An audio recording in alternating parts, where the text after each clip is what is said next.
सुप्रभात, नमस्कार। आप देख रहे हैं संसद टीवी। आपके साथ मैं हूं पराक्रम सिंह शेखावत। टॉप न्यूज में आप सभी का स्वागत है। अगले आधे घंटे टॉप न्यूज में हम आपको बताएंगे देश और दुनिया की तमाम बड़ी खबरें, बताएंगे आपको आर्थिक जगत और खेल जगत से जुड़े समाचार भी। आइए शुरुआत करते हैं सुर्खियों के साथ। संसद के दोनों सदनों में अवरोध जारी। अवरोध के बीच रक्षा राज्य मंत्री अजय भट्ट ने अंतर सेवा संगठन कमान नियंत्रण और अनुशासन विधेयक 2023 पेश किया। संसदीय समिति ने सीएसआईआर को दिया आयातित कच्चे माल पर भारतीय दवा उद्योग की निर्भरता को कम करने का निर्देश। निर्भरता वर्तमान के 80% से घटाकर अगले 5 सालों में 30 से 40% करने को कहा। यूनिकॉर्न बनाने के मामले में दूसरे साल भी भारत ने चीन को पछाड़ा। 2022 में देश में बने 23 यूनिकॉर्न, हुई 18% की वृद्धि। देश में कोविड H3N2 और स्वाइन फ्लू के मामलों में तेजी। पुदुचेरी में H3N2 इन्फ्लुएंजा वायरस के बढ़ते प्रभाव के चलते आज से 26 मार्च तक 8वीं कक्षा तक के सभी स्कूल बंद। और भारतीय हॉकी टीम का FIH प्रो लीग में शानदार प्रदर्शन जारी। दूसरे चरण के मैच में ऑस्ट्रेलिया को पेनल्टी शूटआउट में हराया। 3 दिन के भीतर दूसरी बार दी ऑस्ट्रेलिया को मात। और आइए टॉप न्यूज में अब नजर डालते हैं खबरों पर विस्तार से।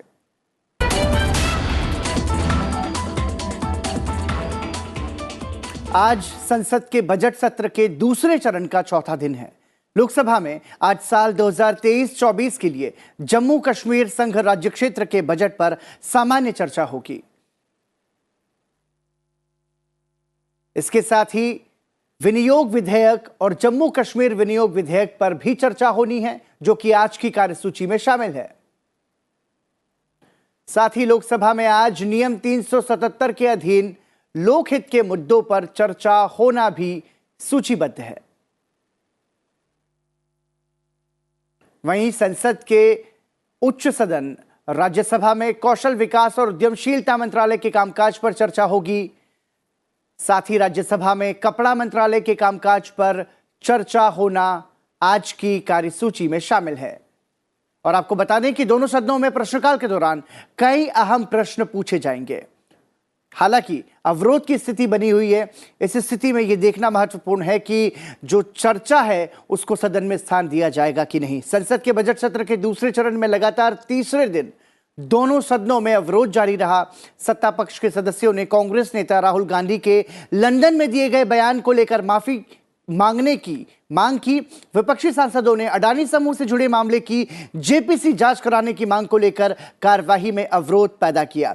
हालांकि लोकसभा में शोर शराबे के बीच ही रक्षा राज्य मंत्री अजय भट्ट ने अंतर सेवा संगठन कमान नियंत्रण और अनुशासन विधेयक 2023 पेश किया। इस विधेयक में कमांडर इन चीफ या ऑफिसर इन कमांडर को वायुसेना अधिनियम 1950, सेना अधिनियम 1950 और नौसेना अधिनियम 1957 के अधीन कार्यरत सेवा कार्मिकों के संदर्भ में अनुशासन और कर्तव्यों के निर्वहन सुनिश्चित करने के लिए सशक्त करने का प्रावधान किया गया है। विधेयक के उद्देश्यों और कारणों में कहा गया है कि इसके तहत अधिसूचना के जरिए सरकार को अंतर सेवा संगठन का गठन करने के लिए सशक्त किया जाएगा। On behalf of my senior colleague Shri Rajnath Singh ji, I seek the leave to introduce Inter-Services Organization Command, Control and Discipline Bill 2023, which empowers Commander-in-Chief and Officers-in-Command of Inter-Services Organization with all disciplinary प्रश्न यह है कि विधेयक को पूर्व स्थापित करने की अनुमति प्रदान की जाए। जो सदस्य इस पक्ष में हैं वो हाँ कहें, जो सदस्य इसके विरोध में कहे वो ना कहें। मेरे विचार में निर्णय हाँ वालों के पक्ष में हुआ, हाँ वालों के पक्ष में हुआ। माननीय मंत्री जी विधेयक को पुनर्स्थापित करें। Honorable Speaker sir, I introduce the bill. तो सत्ता पक्ष और विपक्ष के हंगामे के बीच ही रक्षा राज्य मंत्री को यह विधेयक सदन में पेश करना पड़ा। लोकसभा अध्यक्ष ओम बिरला ने संसद भवन परिसर में भारतीय रेलवे, कार्मिक सेवा और भारतीय राजस्व सेवा के प्रशिक्षु अधिकारियों से संवाद किया। इस मौके पर लोकसभा अध्यक्ष ने प्रशिक्षु अधिकारियों से ज्ञान, कौशल, नई सोच और नवीन चिंतन से समाज में सकारात्मक बदलाव लाने का दायित्व निभाने का आह्वान भी किया। उन्होंने कहा कि सभी युवा अधिकारियों का उद्देश्य राष्ट्र निर्माण में सकारात्मक भूमिका निभाने का होना चाहिए। उन्होंने सुझाव दिया कि वो जनमानस की आकांक्षाओं से परिचित रहें, अपने कार्यकलाप में उनके हितों को समाहित करें। हमारे देश के अंदर संसदीय लोकतंत्र प्रणाली है और दुनिया के अंदर आज संसदीय लोकतंत्र प्रणाली को शासन चलाने की सर्वश्रेष्ठ प्रणाली मानी गई है। तो इस लोकतंत्र की संसदीय प्रणाली के अंदर संसद को समझना, संसद की कार्यप्रणाली को समझना, संसद में होने वाली डिबेट चर्चा को समझना और संसद में समय समय में नीतियों, पॉलिसी और उसके बाद कानून बनाने के समय जो डिबेट चर्चा हुई उसको समझना, यह आपके जीवन में सबसे महत्वपूर्ण है। आप किसी भी नीतियों बनी, पॉलिसी बनी, उस पर क्या चर्चा हुई, संसदों के, विधानसभाओं के किसी भी पॉलिसीज के अंदर, नीतियों के अंदर क्या विचार थे, जब कानून बनाते समय कानून क्यों लाया गया, कानून लाने का उद्देश्य क्या था और कानून के बाद उसमें परिवर्तन करने के क्या क्या कारण थे। हर कानून, हर सरकार कोशिश करती है कि हम किस तरीके से अपनी जनता के सकारात्मक परिवर्तन कर सकें। संसदीय समिति ने CSIR को आयातित कच्चे माल पर फार्मास्यूटिकल उद्योग की निर्भरता को कम करने के लिए विशिष्ट लक्ष्य निर्धारित करने का निर्देश दिया है। विज्ञान और प्रौद्योगिकी, पर्यावरण, वन और जलवायु परिवर्तन विभाग से संबंधित स्थायी समिति ने अपनी रिपोर्ट में कहा कि वो कच्चे माल के आयात पर भारतीय दवा उद्योग की भारी निर्भरता की वर्तमान स्थिति से पूरी तरह से अवगत है। कांग्रेस सांसद जयराम रमेश की अध्यक्षता में समिति ने भारतीय दवा उद्योग की आयातित कच्चे माल पर निर्भरता वर्तमान में लगभग 80% से घटाकर अगले 5 सालों में 30 से 40% करने के लिए लघु और दीर्घकालिक लक्ष्य निर्धारित करने को कहा है। समिति ने इस लक्ष्य को हासिल करने के लिए अन्य मंत्रालयों, विभागों और निजी क्षेत्र द्वारा इस क्षेत्र में सामंजस्य स्थापित करने का सुझाव भी दिया है। वहीं संयुक्त राष्ट्र में देश की दूत रुचिरा कंबोज ने कहा है कि भारत में सरकार सभी स्तरों पर महिलाओं को पूरी तरह से सशक्त बनाने में प्रयास में संलग्न है और आज भारत में एक महिला होने का सबसे अच्छा समय है। संयुक्त राष्ट्र में भारत के स्थायी मिशन ने संयुक्त राष्ट्र महिला भारत के साथ साझेदारी में इस सप्ताह संयुक्त राष्ट्र मुख्यालय में प्रौद्योगिकी और शिक्षा तक महिलाओं की अधिक पहुंच के लिए सार्वजनिक निजी प्रतिबद्धता का लाभ उठाना विषय पर एक उच्च स्तरीय पैनल चर्चा का आयोजन किया। चर्चा में भाग लेते हुए रुचिरा कंबोज ने स्पष्ट किया कि भारत में विशेष रूप से पिछले 8 से 9 वर्षों में महिला अधिकारों में भारी वृद्धि हुई है और आज उन्होंने ऐसा कहा कि मुझे लगता है कि यह शायद भारत में एक महिला होने का सबसे अच्छा समय है। रुचिरा कंबोज ने अपनी टिप्पणी में जोर देकर कहा कि भारत में हम महिला सशक्तिकरण और सतत विकास को गति प्रदान करने के लिए प्रौद्योगिकी की परिवर्तनकारी क्षमता को पहचानते हैं।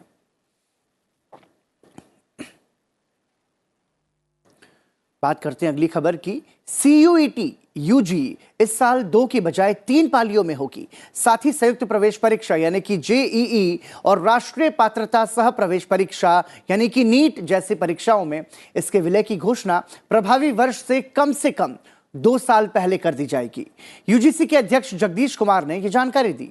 उन्होंने कहा कि UGC और राष्ट्रीय परीक्षा एजेंसी NTA यह सुनिश्चित करने के लिए तैयार है कि CUET UG परीक्षा बिना किसी परेशानी के संपन्न हो।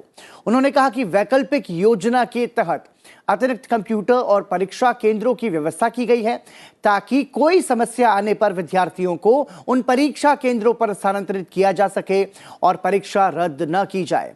उन्होंने कहा कि सामान्य परिपाटी से हटते हुए इस साल 3 पालियों में परीक्षा कराई जाएंगी।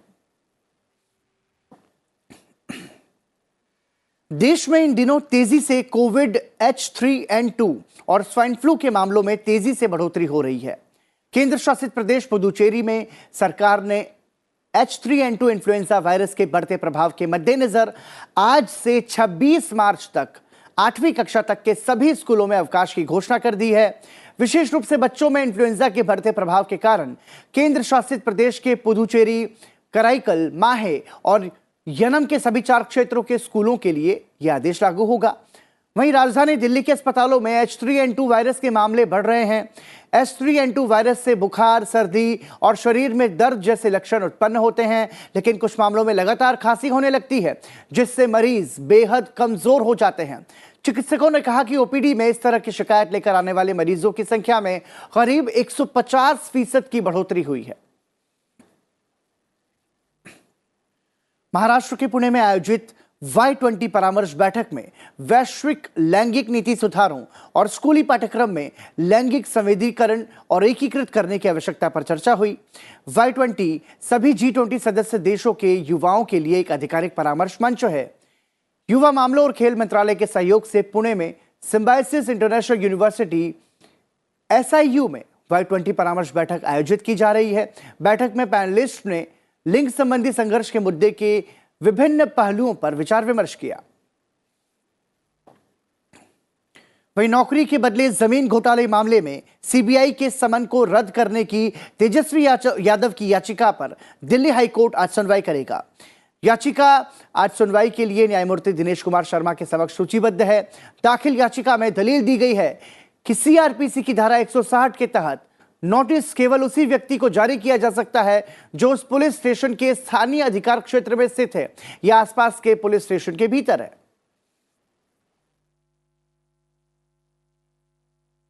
और इसी के साथ ही टॉप न्यूज में फिलहाल रुक रहे हैं एक छोटे से ब्रेक के लिए। ब्रेक के बाद जब लौटेंगे तो आपको बताएंगे अंतरराष्ट्रीय जगत से जुड़ी कुछ खास खबरें। बने रहिए हमारे साथ।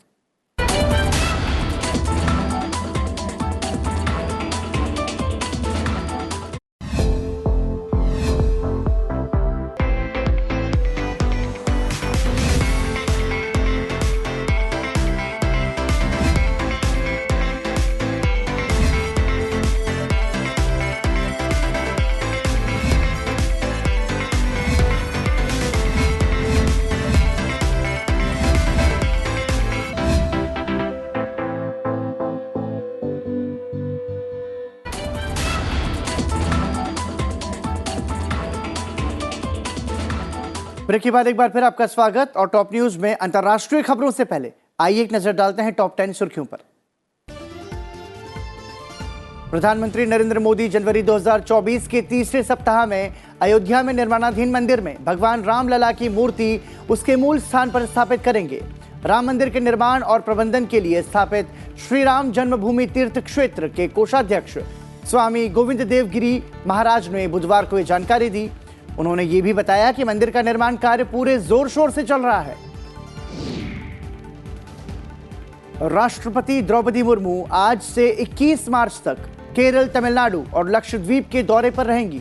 राष्ट्रपति आज देश के पहले स्वदेशी विमान वाहक पोत INS विक्रांत जाएंगी और कोच्चि में INS द्रोणाचार्य को प्रेसिडेंट्स कलर प्रदान करेंगी।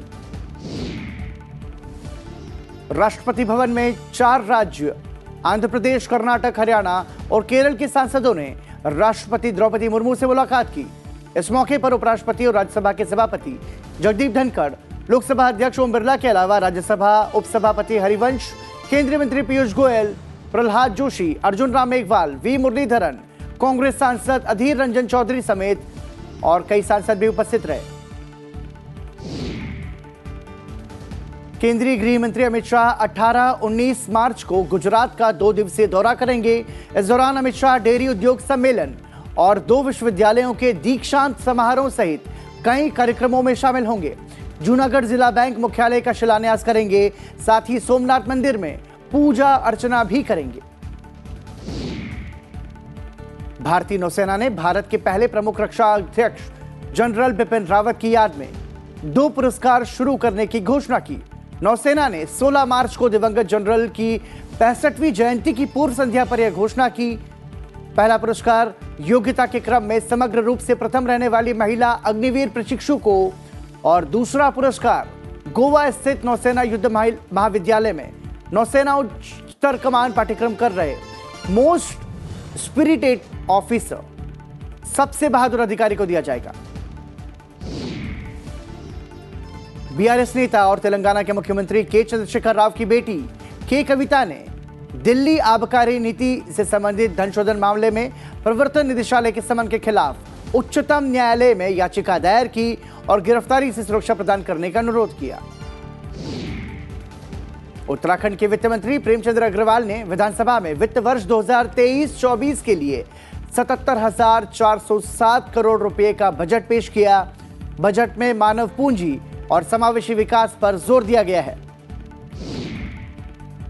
आंध्र प्रदेश के वित्त मंत्री बुगना राजेंद्रनाथ वित्तीय वर्ष 2023-24 के लिए राज्य का बजट विजयवाड़ा में आंध्र प्रदेश विधानसभा में आज पेश करेंगे। वहीं असम के वित्त मंत्री अजंता नियोग असम विधानसभा में वित्तीय वर्ष 2023-24 के लिए राज्य का बजट पेश करेंगे।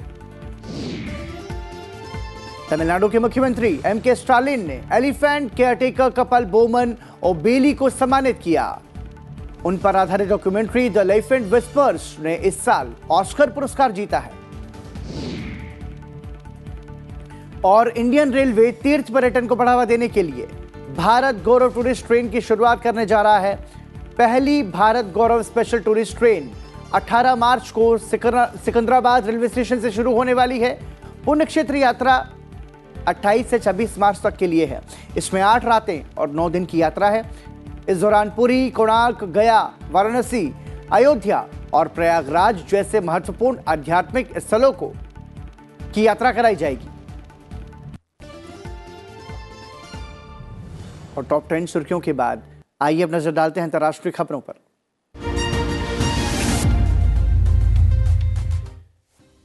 नेपाल की प्रधानमंत्री पुष्प कमल दहल का आधिकारिक ट्विटर हैंडल @PM_नेपाल आज सुबह हैक कर लिया गया। उनके ट्विटर अकाउंट्स में दहल की प्रोफाइल की जगह ब्लर अकाउंट दिख रहा है। ब्लर प्रो ट्रेडर्स के लिए नॉन फंजिटेबल टोकन मार्केट प्लस है। पीएम दहल के ट्विटर अकाउंट @PM_नेपाल पर NFT के संबंध में एक ट्वीट को पिन किया गया है जिसमें लिखा है कि तलब करना शुरू कर दिया गया है। बता दें कि नेपाल की प्रधानमंत्री पुष्प कमल दहल के आधिकारिक ट्विटर अकाउंट पर 6,90,000 से ज्यादा फॉलोअर्स हैं। वहीं कनाडा के पिछले 2 चुनावों में चीनी हस्तक्षेप के आरोपों के बीच प्रधानमंत्री जस्टिन ट्रूडो ने जांच के लिए एक पूर्व गवर्नर जनरल को विशेष जांच अधिकारी के रूप में नामित किया है। ट्रूडो ने घोषणा की कि डेविड जॉनसन विशेष तालमेल की भूमिका निभाएंगे। जॉनसन तय करेंगे कि क्या सार्वजनिक जांच की जरूरत है और ट्रूडो ने यह भी कहा कि वो सिफारिशों का पालन करेंगे। खबरों की माने तो पिछले महीने रिपोर्ट थी कि चीन ने साल 2021 में चुनाव में ट्रूडो के उदारवादियों को फिर से निर्वाचित होते देखना चाहते थे और कंजर्वेटिव राजनेताओं को हराने के लिए काम करना चाहते थे।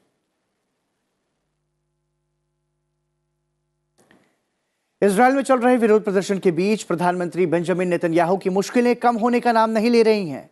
देश के राष्ट्रपति आइजैक हर्जोग ने टीवी में अपने संबोधन के दौरान एक समझौता प्रस्तुत किया था जिसे नेतन्याहू ने खारिज कर दिया। आपको बता दें कि बेंजामिन नेतन्याहू के खिलाफ पिछले कई दिनों से लगातार विरोध प्रदर्शन हो रहे हैं। इतना ही नहीं, उन पर भ्रष्टाचार के आरोपों की जांच के लिए भी सदन में सर्वसम्मति से फैसला लिया जा चुका है। राष्ट्रपति आइजैक और प्रस्ताव का उद्देश्य देश में चल रहे गतिरोध को खत्म करना था, लेकिन प्रधानमंत्री बेंजामिन नेतन्याहू के प्रस्ताव खारिज करने के बाद मामला और खराब होता नजर आ रहा है। वहीं मध्य कोलंबिया के एक कोयला खदान में एक शक्तिशाली विस्फोट हुआ। इस विस्फोट में 11 लोगों की मौत हो गई। वहीं करीब 10 अन्य गंभीर रूप से घायल बताए जा रहे हैं। यह विस्फोट इतना शक्तिशाली है कि सुरंगों से जुड़ी 4 अन्य खदानें भी प्रभावित हो गई हैं। राष्ट्रपति गुस्तावो पेट्रो ने अपने ट्विटर अकाउंट पर कहा कि बचाव दल के लोग खदानों में फंसे कर्मचारियों तक पहुंचने के लिए हर संभव प्रयास कर रहे हैं। पाकिस्तानी सुरक्षा बलों ने दक्षिण वजीरिस्तान में एक ऑपरेशन के दौरान 8 आतंकवादियों को मारने का दावा किया है। मारे गए आतंकियों के पास से सुरक्षा बलों ने भारी मात्रा में हथियार, गोला बारूद और अन्य उपकरण बरामद किए हैं। पाकिस्तानी सेना के अनुसार सुरक्षा बलों को दक्षिण वजीरिस्तान के जिघारा में आतंकियों के ठिकानों की सूचना मिली थी, जिसके बाद वहां पहुंचने पर दोनों पक्षों के बीच गोलीबारी हुई। गोलीबारी की घटना में 8 आतंकवादी मारे गए। ऑपरेशन के दौरान पाकिस्तानी सेना के 2 जवान घायल हो गए और 2 बच्चे भी मारे गए। न्याय विभाग और प्रतिभूति और विनिमय आयोग यानी कि SEC ने सिलिकॉन वैली बैंक के पतन और मामले से संबंधित 2 लोगों की जांच शुरू की है। न्याय विभाग की जांच फिलहाल शुरुआती चरण में है। इस दौरान जांचकर्ता अलग अलग लोगों से पूछताछ कर रहे हैं। इसके अलावा बैंक के वरिष्ठ अधिकारियों के कार्यों की भी जांच की जाएगी। न्याय विभाग की जांच में धोखाधड़ी के मामलों में शामिल अभियोजकों के साथ साथ कैलिफोर्निया में संघीय अभियोजक शामिल हैं। और अंतर्राष्ट्रीय खबरों के बाद आइए अब नजर डालते हैं आर्थिक जगत की खबरों पर हमारे खास सेगमेंट बिजनेस बस के जरिए।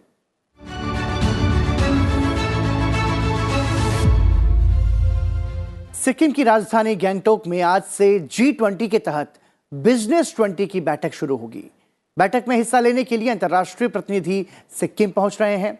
इस बैठक के दौरान सिक्किम को जैविक खेती, पर्यटन, फार्मास्यूटिकल्स और नवीकरणीय ऊर्जा क्षेत्र में अपनी आर्थिक क्षमता दिखाने का अवसर मिलेगा। ये बैठक सिक्किम के उद्यमियों को राज्य के बाहर अवसरों का पता लगाने के लिए एक मंच भी प्रदान करेगी। इस बैठक से राज्य में पर्यटकों की रुचि भी निश्चित रूप से बढ़ेगी।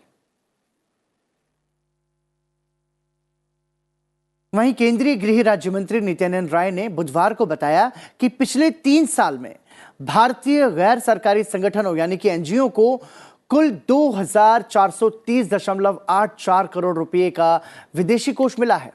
उन्होंने एक सवाल के लिखित जवाब में राज्यसभा को जानकारी दी। उन्होंने बताया कि केंद्र 2021-22 में भारतीय NGO को 905.50 करोड़ रुपए, 2020-21 में 798.18 करोड़ रुपए और 2019-20 में 727.16 करोड़ रुपए का विदेशी कोष मिला है। जबकि 10 मार्च 2023 तक 16,383 गैर सरकारी संगठनों का FCRA पंजीकरण प्रमाण पत्र वैध है, जिनमें 14,966 संगठनों ने विदेशी चंदा विनिमय अधिनियम FCRA के तहत वित्त वर्ष 2021-22 के लिए अनिवार्य वार्षिक रिटर्न पेश किया है। और अब आर्थिक जगत की खबरों की बात करें तो एक अच्छी खबर, भारत ने 2022 में 23 यूनिकॉर्न जोड़कर चीन को लगातार दूसरी बार पीछे छोड़ दिया है। चीन ने इस दौरान केवल 11 यूनिकॉर्न बनाए। IVCA बैन एंड कंपनी की जारी एक रिपोर्ट में कहा गया है कि भारत में ऐसे यूनिकॉर्न की संख्या अब 96 हो गई है। हालांकि इस वर्ष की संख्या 2021 में बनाए गए 44 यूनिकॉर्न की तुलना में आधी है और उस वर्ष कुल 73 यूनिकॉर्न देश में थे। रिपोर्ट के अनुसार 23 यूनिकॉर्न में से 9 शीर्ष 3 महानगरों के बाहर के शहरों से निकले हैं। इसका मतलब है कि गैर महानगरों में स्टार्टअप की कुल फंडिंग में 18% की वृद्धि हुई है। इस साल भी कई निवेशकों ने अपना सबसे बड़ा फंड भारत केंद्रित स्टार्टअप से जुटाया है। वहीं वाणिज्य मंत्रालय की ओर से बुधवार को जारी आंकड़ों के मुताबिक देश का व्यापार घाटा फरवरी में 17.43 अरब डॉलर रहा है, जो कि एक साल के निचले स्तर पर पहुंच गया है। अप्रैल 2022 से फरवरी 2023 के बीच जिन क्षेत्र में गिरावट रही उनमें प्रमुख रूप से इंजीनियरिंग, जेम्स एंड ज्वेलरी, सोना शामिल है।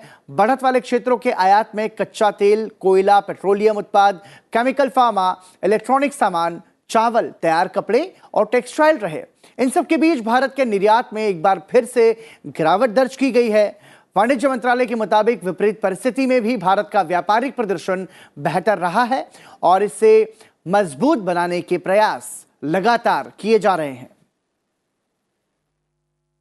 और बिजनेस की खबरों के बाद आइए अब नजर डालते हैं खेल जगत की बड़ी खबरों पर।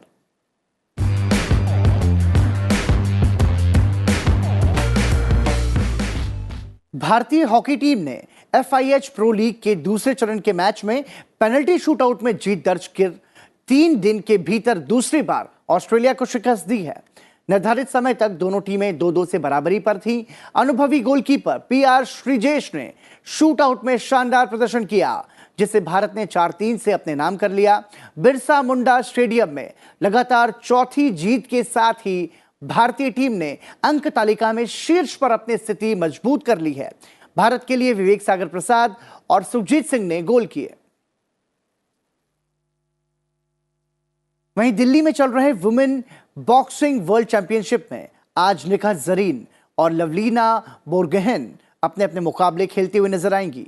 6 बार की वर्ल्ड चैंपियन एमसी मैरीकॉम की अनुपस्थिति में इस टूर्नामेंट में वर्ल्ड चैंपियन निखत और ओलंपिक ब्रॉन्ज मेडलिस्ट लवलीना 12 सदस्यीय भारतीय टीम की अगुवाई करेंगी।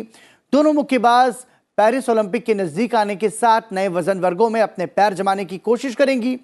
वर्ल्ड नंबर 4 निखत ने अपने वजन 52 किलोग्राम से घटाकर 50 किलोग्राम कर लिया है और अब वो इस कैटेगरी में ही खेलते हुए नजर आएंगी। और इसी के साथ ही टॉप न्यूज के आज के बुलेटिन में फिलहाल इतना ही, लेकिन जाते जाते आपको छोड़े जाते हैं आज के दिन यानी कि 16 मार्च की तारीख से जुड़े इतिहास के साथ। आपको बता दें कि संसद का बजट सत्र चल रहा है। अब से कुछ देर बाद ठीक 10 बजे मेरे सहयोगी प्रतिबिंब के साथ जरूर देखिए कार्यक्रम संसद में आज, जिसमें हम आपको बताएंगे लोकसभा और राज्यसभा यानी कि संसद के दोनों सदनों से की कार्यवाही से जुड़ी कुछ खास बातें। मुझे दीजिए इजाजत, देखते रहिए संसद टीवी। नमस्कार। 16 मार्च साल 1995 को भारत में राष्ट्रीय पल्स पोलियो टीकाकरण अभियान शुरू किया गया। देश में विकलांगता की वजह मानी जाने वाली पोलियो महामारी को खत्म करने के लिए इस टीकाकरण अभियान की शुरुआत की गई थी। इस अभियान के तहत देश में 5 वर्ष से कम आयु के सभी बच्चों को ओरल पोलियो वैक्सीन की 2 बूंदें दी गई थीं। इसका नारा 2 बूंद जिंदगी की काफी लोकप्रिय रहा। टीकाकरण के महत्व को इंगित करने के लिए 16 मार्च को राष्ट्रीय टीकाकरण दिवस मनाया जाता है। विश्व स्वास्थ्य संगठन WHO के अनुसार जीवन के लिए खतरनाक संक्रामक रोगों को नियंत्रित करने और समाप्त करने के लिए टीकाकरण प्रभावी है। पिछले कुछ दशकों में टिटनस, पोलियो, टीबी जैसी घातक बीमारियों से लड़ने के लिए टीके एक कारगर हथियार के तौर पर उभरे हैं, जिनसे लाखों लोगों की जिंदगियां बचाई गई हैं। इन प्रयासों के चलते ही 2014 में भारत को पोलियो मुक्त घोषित किया गया। WHO के अनुसार टीकाकरण एक ऐसी प्रक्रिया है जिसके माध्यम से किसी व्यक्ति की प्रतिरक्षा प्रणाली शरीर और स्वास्थ्य को नुकसान पहुंचाने वाले विकार या वायरस के खिलाफ मजबूत की जाती है। हाल ही में कोविड-19 महामारी के दौरान भारत ने कोविड टीकाकरण में कीर्तिमान स्थापित किया।